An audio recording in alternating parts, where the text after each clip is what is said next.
wabarakatuh. Perkenalkan, saya Bella Yulia Pratiwi dengan NPM 23130411017, Prodi Pendidikan Bahasa dan Sastra Indonesia.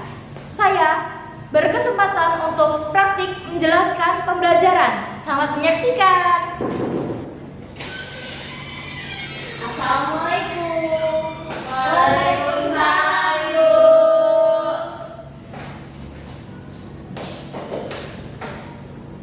Baik, ulangi ya. Assalamualaikum warahmatullahi wabarakatuh. Waalaikumsalam warahmatullahi wabarakatuh. Selamat pagi anak-anak hebat. Apa kabarnya semuanya hari ini? Alhamdulillah. Baik, sebelum memulai pembelajaran hari ini, ketua kelas berdoa ya, mungkin doa terlebih dahulu. Baik Ibu. Baik, sebelum kita memulai pelajaran pada pagi hari ini, kita akan berdoa sesuai agama masing-masing. Berdoa mulai. Berdoa selesai. Terima kasih. Baik, sebelum Ibu melanjutkan pembelajarannya, Ibu cek kehadirannya terlebih dahulu ya. Apakah ada yang tidak hadir hari ini? Hadir semua ya Ibu. Hadir semua. Baik, sehat-sehat ya kalian ya. Iya Ibu. Ibu juga sehat-sehat. Baik, ada yang masih ingat gak?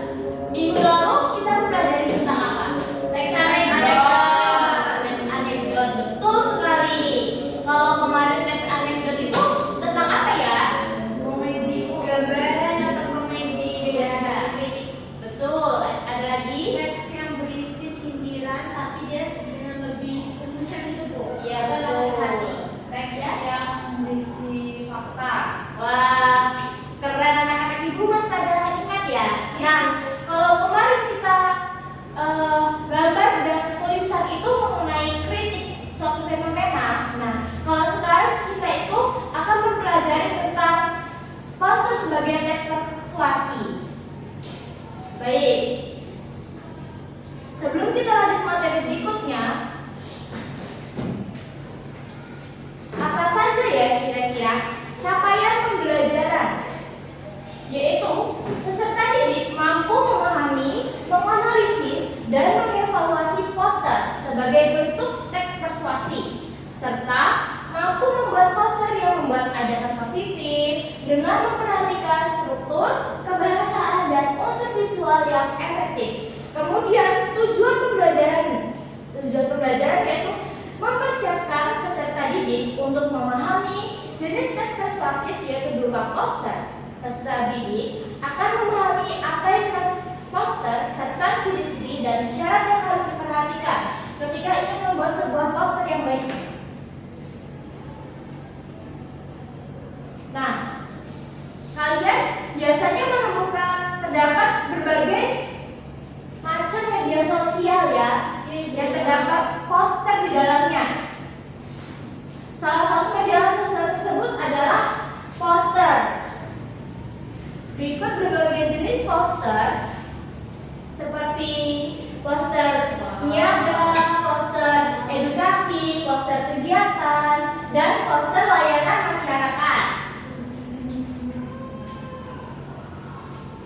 Kemudian, apa sih yang dimaksud dengan poster? Ada yang tahu anak-anak?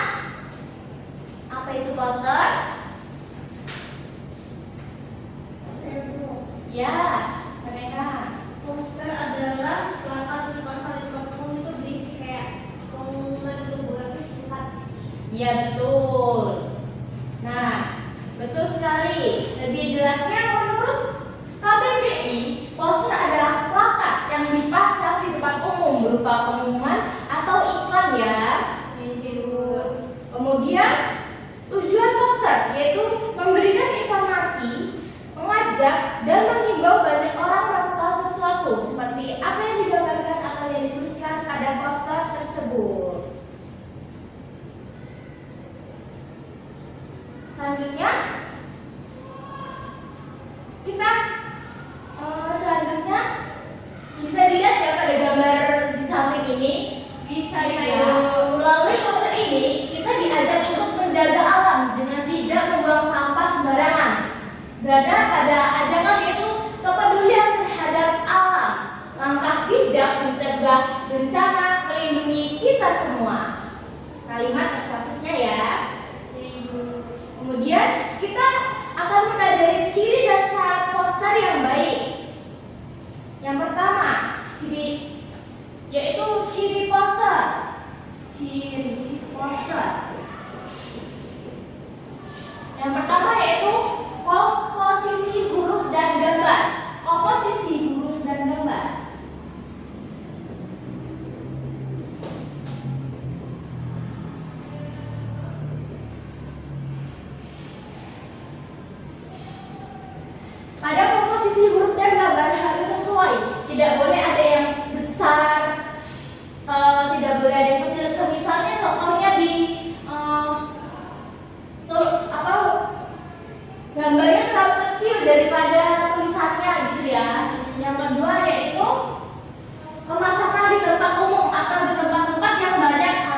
tempat umum.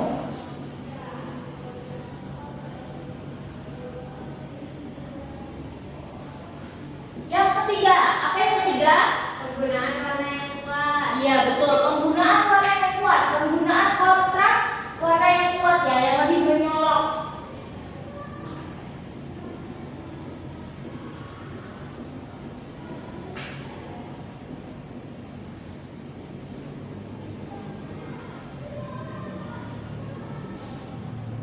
Yang keempat, bahasa yang singkat dan jelas. Pada membuat poster, bahasa yang digunakan harus singkat, jelas, dan padat. Tidak boleh berbelit-belit, apalagi terlalu panjang ya kalimatnya ya.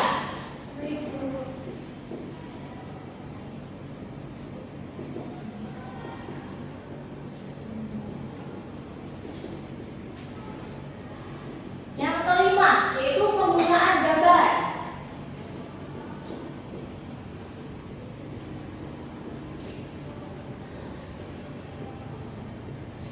Dalam poster, penggunaan gambar bertujuan untuk agar khalayak itu mengetahui apa sih yang dituju penulis itu membuat poster. Semisal contoh yang tadi ya, kepada layanan masyarakat itu diberi contoh langsung gambarnya seperti membersihkan sampah-sampah itu ya, gitu. Dan yang terakhir yaitu bisa dibaca secara sambil lalu.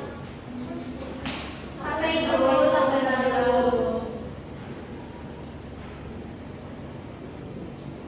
Apa itu bisa dibaca sambil lalu? Bisa dibaca sambil lalu itu ketika kita lagi mengendarai kendaraan ya. Nah, supaya misal kita naik motor, kita tetap bisa melihat poster tersebut dengan tulisan yang besar, komposisi yang pas, dan gambar yang pas dengan huruf dan gambarnya itu tuh komposisinya sesuai, penggunaan pemasangannya itu tuh pas gitu di jalanan, jadi kita tetap bisa melihat gitu ya. Nah, yang kedua yaitu syarat poster yang baik.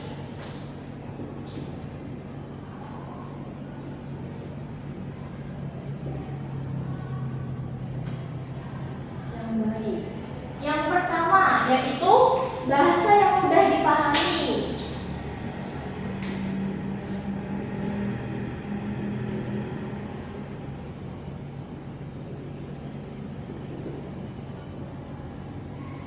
Sama ya, sama ini bahasa singkat dan jelas, mudah dipahami, tidak berbelit-belit. Kemudian yang kedua yaitu susunan kalimat singkat, padat dan jelas. Susunan singkat, kalimat singkat.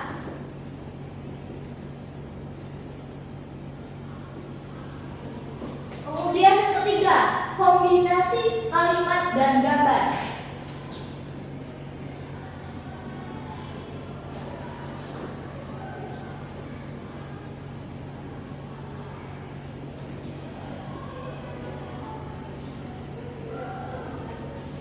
Yang keempat yaitu menarik minat pembaca.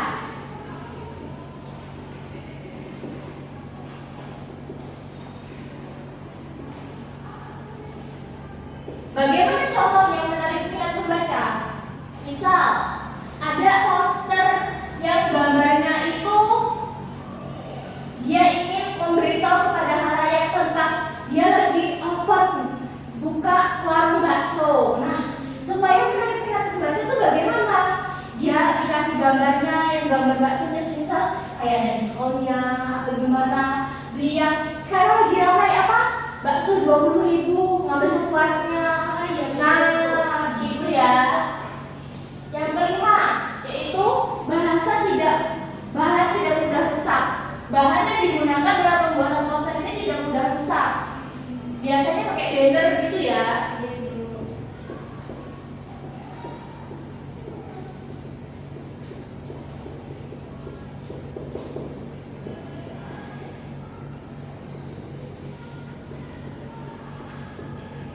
Atau untuk poster kegiatan itu bahannya itu dilaminating atau bagaimana ya.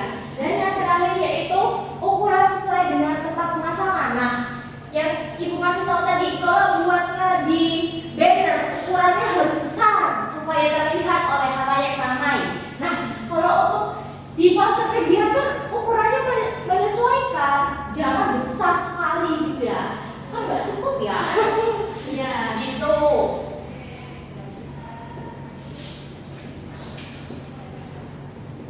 Nah, paham sampai sini? Ada yang ditanyakan? Paham, Bu.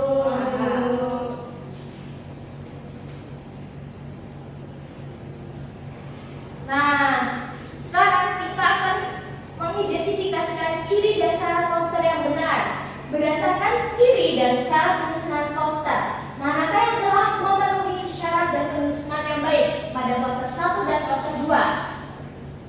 Pada poster 1, kita analisis bersama ya. Iya, Ibu. Berdasarkan pengertian sebelumnya, kita akan membandingkan poster mana yang memenuhi syarat penyusunan yang baik. Poster pertama, kita lihat gambarnya lebih monoton Oke, Ibu. Betul, Bu. antara putih dan Biru. Sedangkan pada poster kedua itu gambarnya Lebih hidup ya, Bu ya. ya lebih hidup, kombinasinya lebih berwarna ya poster.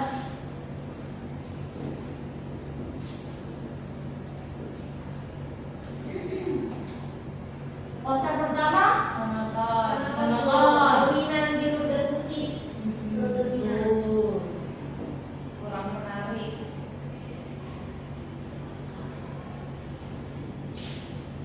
Kalau poster kedua Berwarna, Ibu.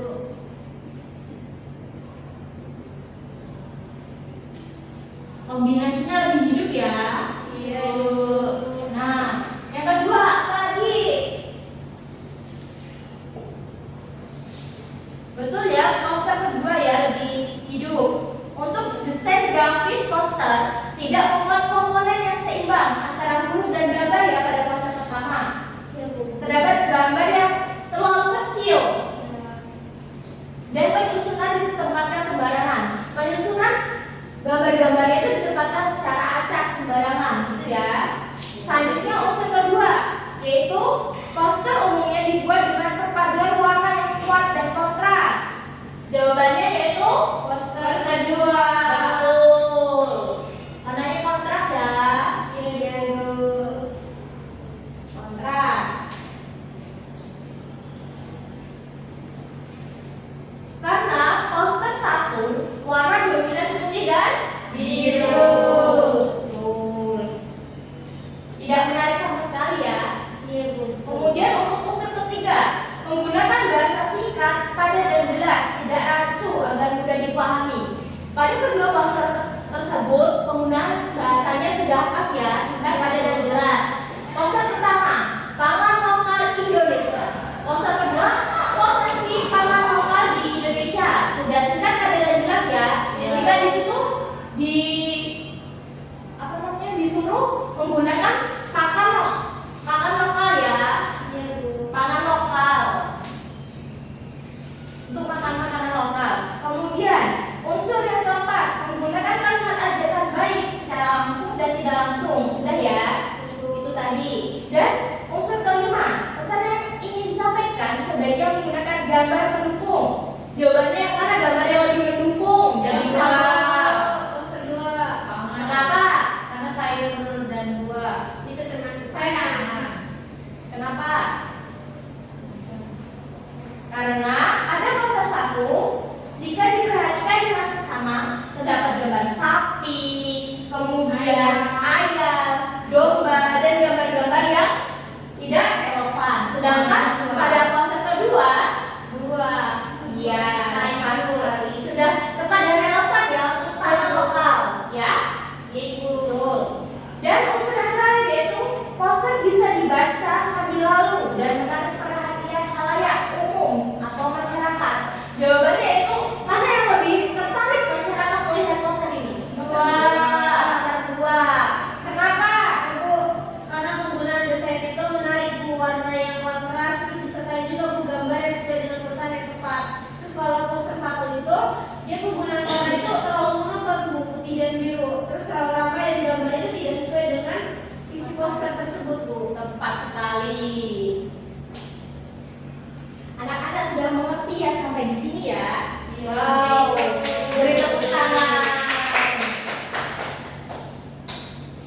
Kemudian apa aja sih jenis-jenis poster itu?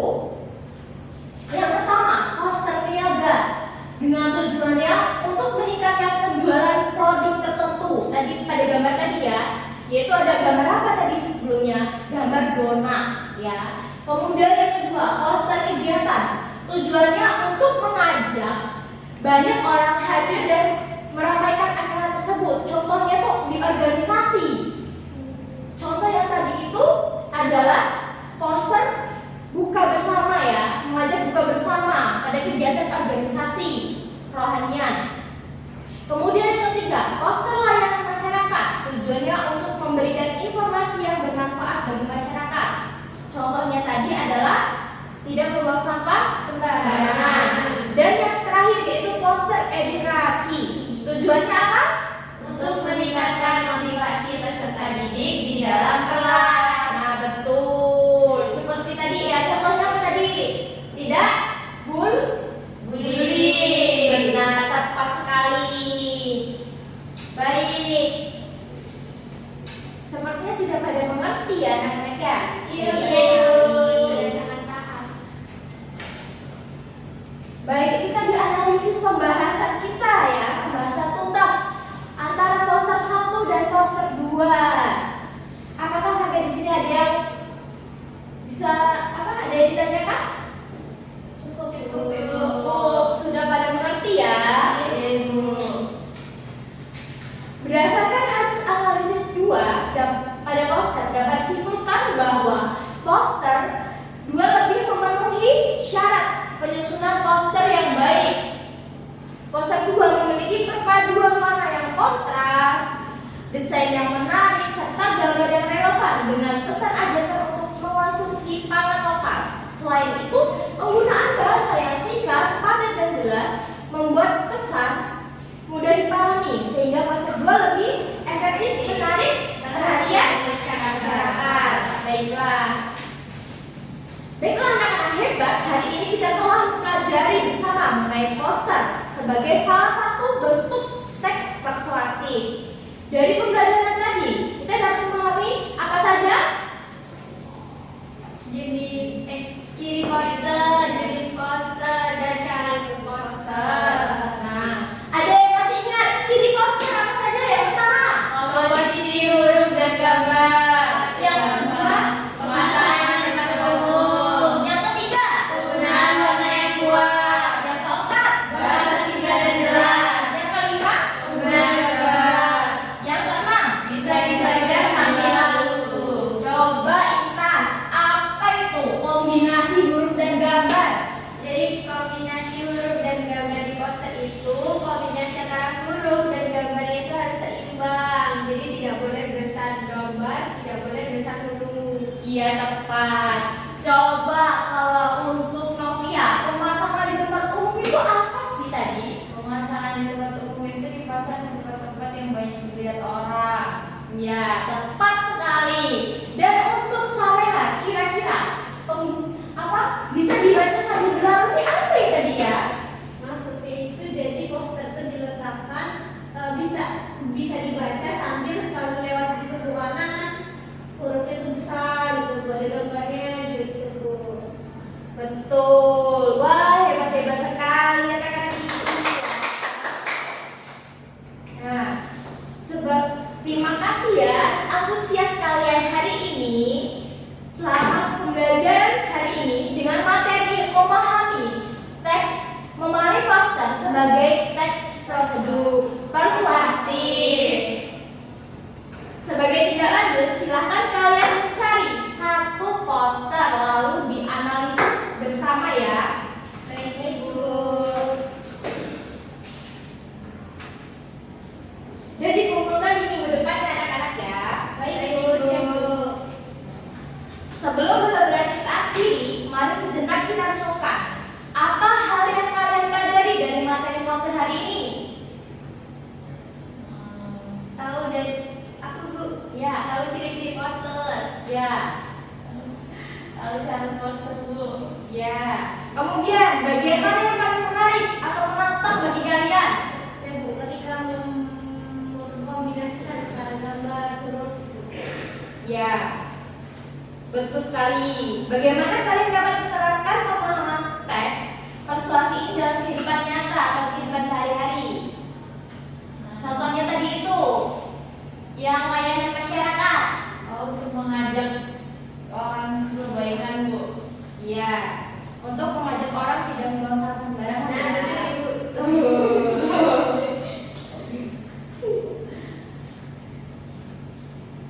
Melalui pembelajaran ini, Ibu ingin kalian menyadari bahwa kemampuan memahami pesan persuasi sangat penting dalam kehidupan sehari-hari agar kita bisa menjadi pembaca yang cerdas dan kreatif, pesan yang bertanggung jawab. Ingatlah bahwa pesan yang baik tidak berhenti pada kata-kata, tetapi juga diwujudkan pada sikap dan tindakan nyata. Terima kasih atas perhatian dan kerjasamanya. Sampai jumpa di pertemuan berikutnya. Wassalamualaikum warahmatullahi wabarakatuh. Waalaikumsalam warahmatullahi wabarakatuh. Terima kasih Bu. Ya, sebelum menutup pembelajaran, ketua kelas boleh. Baik, sebelum kita menutup pelajaran pagi hari ini, kita berdoa sesuai dengan agama masing-masing. Berdoa mulai. Berdoa selesai. Terima kasih anak hebat, Ibu Aslia. Terima kasih Bu. Sama-sama. Ibu tinggal ya. Iya Ibu.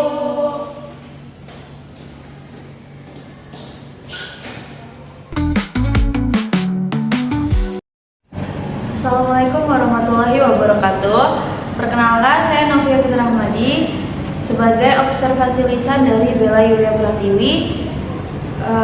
Saya akan menyampaikan hasil laporan observasi pada Bella Yulia Pratiwi pada tanggal 10 bulan 10 2025 dengan topik teks persuasi semester ganjil.